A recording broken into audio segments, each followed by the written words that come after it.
So I'm just making this small little video. So I'm going to be upgrading this to the MK4, but as I do that, I wanted to try something different.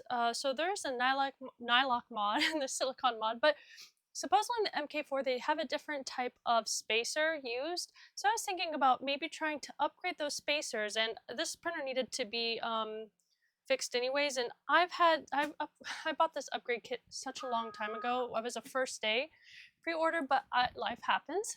So I'm gonna see if that is a possible viable option for the bed over the other mods. For the most part, if you have your Pinda correctly adjusted, you really don't need to do any of the other mods. But I have stated this before, these spacers are notorious for falling all over the place. They are not the easiest to really center in place, and it does seem like the MK4 just has a different system. So I was just curious to see, is that an option? And the other reason why, so I have two MK3s. I'm only going to upgrade one of them because it seems like I have the XL, and that's, if you hear the extra noise, that's running in the background. But I really do like the 0.8 nozzle prints. I've had such great success, but it doesn't seem like the XL is quite there yet for that nozzle size. They've done a great job with the 0.4, and it seems like the the Z calibration leveling, the first layer leveling, okay? It seems like they haven't quite gotten that fine tune for the 0.8. They do a great job on the 0.4, but at the 0.8, it's just not where I want it to be, because I still feel like I'm getting better results on my MK3S Plus than I am on the XL at the moment. And that's fine. Most people do the 0.4, so I guess that's to be expected.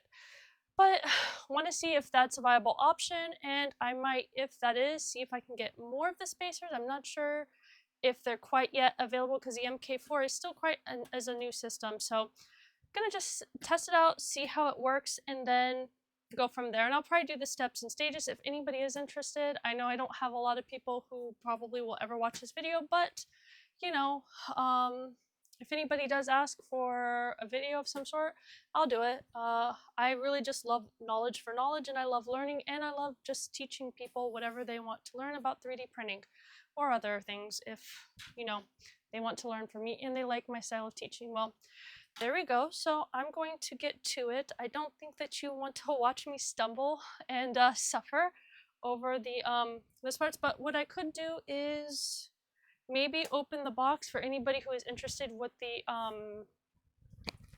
what's in the box. And you know what, let's do that. I have a million tools, of course, but when I need one I can never find one, so I'm just going to use this drill bit I have. I lose things so easily.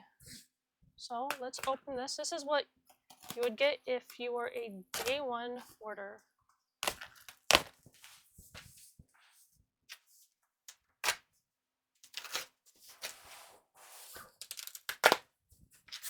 All right.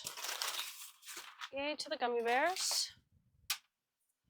Handbook. And also, anytime you do these, I learned the hard way on the XL, anytime you do an upgrade, always look at the online tutorial, because there are little tips that sometimes in the comments that they leave you that really are just helpful, unless they mention glue. I don't recommend following any tutorials that mention glue. Yeah. What are we? We are stickers. Don't throw away. These stickers are very important. Don't throw them away. Okay, so we have the motor kit. Why are we so heavy? Now the XL was heavy. This isn't bad. So you get... Well, so you get a motor kit, which is this. Okay. I think my girl puppy. No, that's my boy puppy. Hello, Atlas. Okay, we're gonna get new rods. So the rods are supposed to be a little bit bigger. Yep. So when you look at the rods, you can see the difference. Put that back carefully. Hello, Atlas. Yes, what you want? What you want? Okay. Supposedly, you get a USB, but a lot of people complain about them. Maybe they've been fixed in more recent ones. So maybe that one's not as good as the old ones. You can help me out. You can help me out, Atlas. Come here. You come here. Come here. Come here. Come here. Come here. Turn around. Turn around. Turn around. Come here, Atlas. Come here. Come here. Come here carefully. Come here. Come here. Come here. Come here. You. This is Atlas. Say hi. You guys say hi, huh? Huh? You good boy, huh? Go say hi. And here's my girl. Kiana, come here. Come here, you two. Come here, turn around. Come on, turn around. Good girl. Who's my good girl? Up. Come on, up. Come on, up, up, up. Can you come up? Oh, you can. Yes, you can. Come on, good girl. Up, up, up. Come on. Come on. Oh, good girl. This is a little girl. She's a full black. So she's kind of hard to see. Oh, you're a good girl. My little chicken. Okay. So, this is the upgrade box. They have LCD cable. Wondering if I can see where the new spacer kits are. A bunch of zip ties. Itty bitty PLA. Oh, Pet G, yay. But it's a small little spool. We have a buddy board. Wonder why they called it a buddy board. Is it supposed to be my new friend? I think I have enough pets. My evil cat is bound to be here somewhere to throw things off this desk if she finds out that I'm doing something productive. Okay, so this is another board. Let's see if I can find that part that I'm talking about, because this video will be quite useless if I don't find that. So, this raw pad rubber spacer expansion joint. That's what I'm looking for, the expansion joint.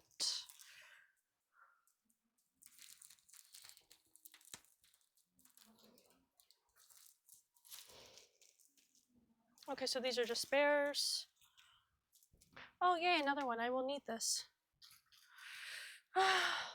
So I always get extras, but so I bought this used on Marketplace, and I've been running this for ASA and ABS, and it worked amazing for about a year and a half.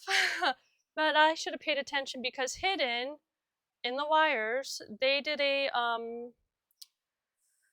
instead of like taking it off and putting a new wire and everything, they decided that they were going to solder it and use electrical tape. Heat shrink tube would have probably been a much better way to go if they put the heat shrink tube on, soldered it, and then put it in place, and then, you know, shrunk it on the wire. But they didn't do that, and it wasn't just in one place, but two places. So, you know, might as well, while I'm doing this, change out the heat bed. You know, so I've been waiting to upgrade this one for quite a while, but I already had another printer. So let's see. And the bearings. And, ooh, these are nice. They're nice linear bearings. Okay, bearing clips, expansion joints. So in here are the expansion joints. It's my understanding that these will be in place of those bearings, of those spacers, I mean. Is that? No. So, yeah, heat bed expansion joint. So hopefully the nice thing about this is that this will, if you can see this, let me get this out and bring it closer to the camera. So this is a small, so what it is the nice thing about this is this seems like, if you can see it, let me move to the camera with all the wires. Okay, so if you can see right here, I mean, I haven't followed the tutorial. You can see little threads right in there. So I'm assuming that this will go in, there will be threads in, and it's going to be held into place and then held into place again, because there are two places where it's threaded. Maybe when I follow the tutorial, it'll be different, but maybe I'll be disappointed. But it seems like once you take off the bed, these joints will stay in place. And I can't tell you how nice that is. Like for anybody who wants to, you know, fix their heat bed. And I think that for me, you know, I think that probably if this had been in place, if everything goes according to plan, the way I hope it will, they probably would have replaced the wire instead of going through all the hassle. Because when you take off this bed, okay, they have these little screws, okay, underneath our spacers, and you have to line up those spacers. There are different ways to do it, but you'll look underneath it. You try to get it with like an Allen wrench from one side to the next, you know, and then you'll try to hold it in. It's just, it's a hassle. I've done it. I haven't replaced the wire, but I've had to work with this bed twice. I don't remember what I was trying to get to. It's been a long time, and that was on the other one. But I can't tell you how annoying it was when I lost one. And like, I spent like a day and a half trying to find it. I'm not gonna do that again. So we're gonna see how this goes. And I'm not gonna make you watch me suffer through this. That's gonna be the most boring video. I'll probably lose a spacer 3 times, and at the same time, I will probably not know where I put my Allen wrench. I'll probably put it in my hair and then lose it for 2 days, like I did with the Torx, the size 8 Torx for my XL when I was trying to change one of the nozzles out because I wanted to try the size 0.8 nozzle, and lost it for 2 days. Had to buy a new one. So that is fun. All right, I am going to find my mouse, which fell, and this is why I should not make videos.